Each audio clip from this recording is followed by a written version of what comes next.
আজ আমি একদম ছানা ছাড়া আজকের এই কালো জাম মিষ্টি বানিয়ে দেখাবো। ইনশাল্লাহ আশা করছি আপনাদের কাছে অনেক ভালো লাগবে।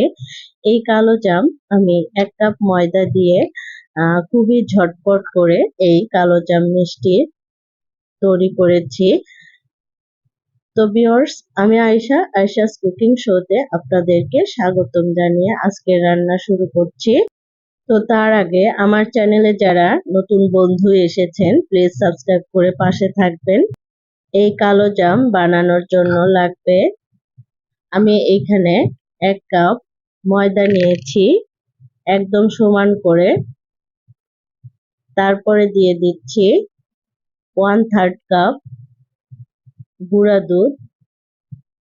আপনারা যদি এখানে 1 কাপ ময়দা নেন তাহলে 1 কাপ দুধও নিতে পারেন, কোনো সমস্যা নাই। তো তারপরে আমি দিয়ে দিলাম 1/2 টিস্পুন বেকিং সোডা বা বেকিং পাউডার। আমি এখানে পাউডার ইউজ করেছি, আপনারা চাইলে সোডা ইউজ করতে পারেন। তো তারপরে দিয়ে দিচ্ছি 1 টেবিল চামচ সয়াবিন তেল এবং 1 টেবিল চামচ ঘি। ঘি দিয়ে আমি ভালোভাবে মিক্সড করে নিব।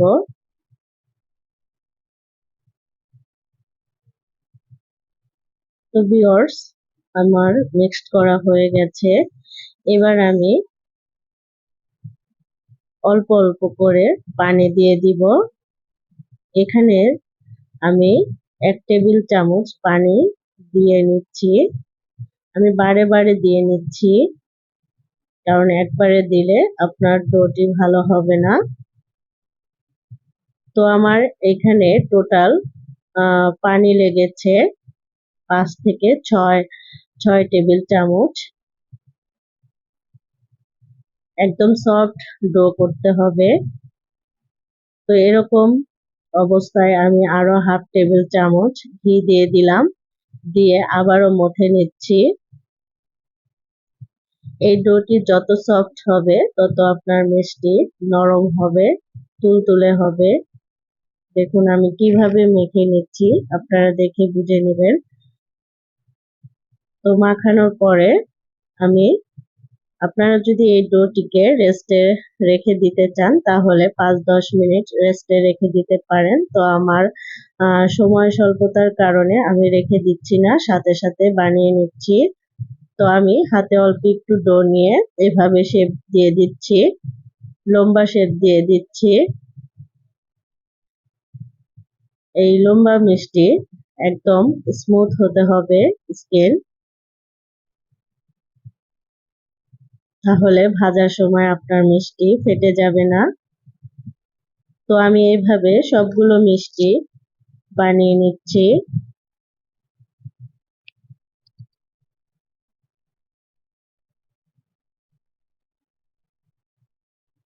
তো আমার মিষ্টি বানানো হয়ে গেছে, এবার আমি চুলায় যাব।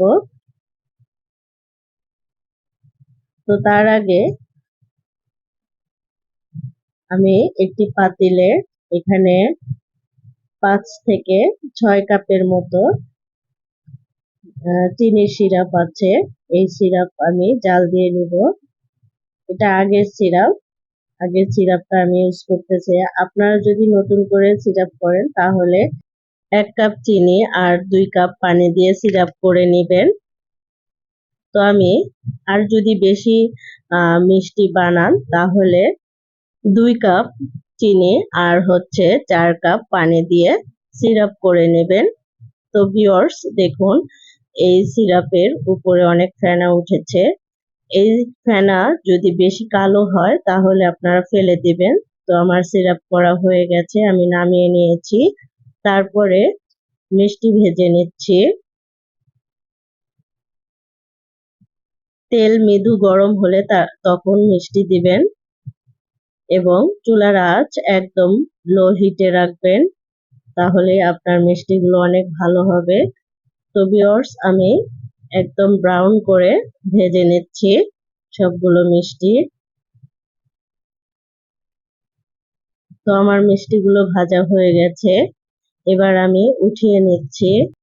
এখন আমি সিরাপের ভিতরে একটা মিষ্টি দিয়ে দিচ্ছি।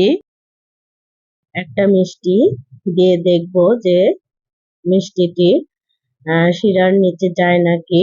যদি অর্ধাঅর্ধি যায়, মানে 100% এর ভিতরে যদি 50% যায়, তাহলে মনে করবেন যে আপনার সিরাপ ঠিক আছে, মিষ্টিগুলো ভিজবে।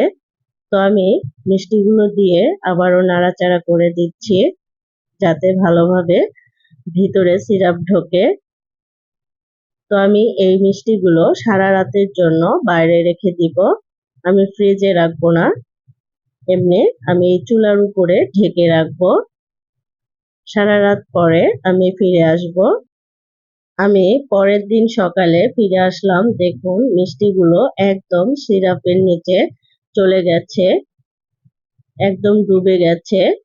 দেখুন, আমি একটা মিষ্টি দেখিয়ে দিচ্ছি কেমন হয়েছে। মাশাআল্লাহ, আমার কাছে অনেক ভালো লেগেছে। আপনাদের কাছে কেমন লেগেছে প্লিজ কমেন্ট বক্সে জানাবেন। তো আমি সবগুলো মিষ্টি সিরাপ থেকে উঠিয়ে নিচ্ছি। তো এরপরে আমি একটা প্লেটে 5-6 চামচ গুঁড়া দুধ দিয়ে দিলাম, আপনারা আপনাদের মতো করে দিয়ে দিবেন।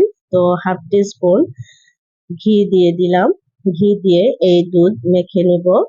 তো আপনাদের কাছে যদি মাওয়া থাকে তাহলে মাওয়া দিতে পারেন, তো আমার কাছে মাওয়া নেই, এই জন্য আমি এই গুঁড়া দুধ দিয়ে দিচ্ছি। তো গুঁড়া দুধের উপরে একটা একটা করে মিষ্টি এরকম গড়িয়ে নিব। এটা দেওয়ার ফলে আপনার মিষ্টি খেতে আরো ভালো লাগবে। তো আমি এভাবে সবগুলো মিষ্টি গড়িয়ে নিচ্ছি। এ পর্যায়ে যদি আমার রেসিপি ভালো লেগে থাকে প্লিজ একটা লাইক দিয়ে দিবেন।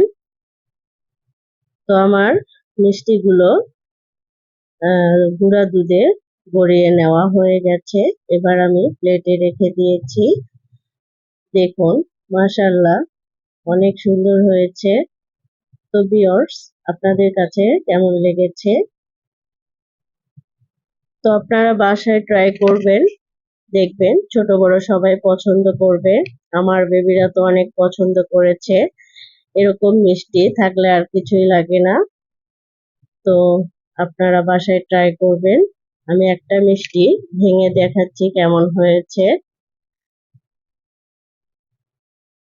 দেখুন, ভিতরে অনেক রস, একদম সফট, নরম। আমার বেবিরা অনেক পছন্দ করেছে। যে খাবে সে ধরতেই পারবে না যে এটা ছানার মিষ্টি নয়।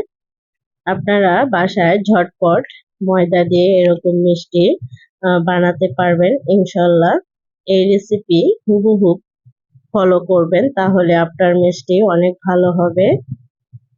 দেখুন, একদম সফট আর খেতেও অনেক মজা হয়েছে। তো ভিউয়ার্স, আজকের মতো এখানেই শেষ করছি। দেখা হবে নেক্সট ভিডিওতে। আপনারা ভালো থাকবেন, সুস্থ থাকবেন, আর আমার চ্যানেলটি সাবস্ক্রাইব করে পাশে থাকবেন। আসসালামু আলাইকুম, আল্লাহ হাফেজ।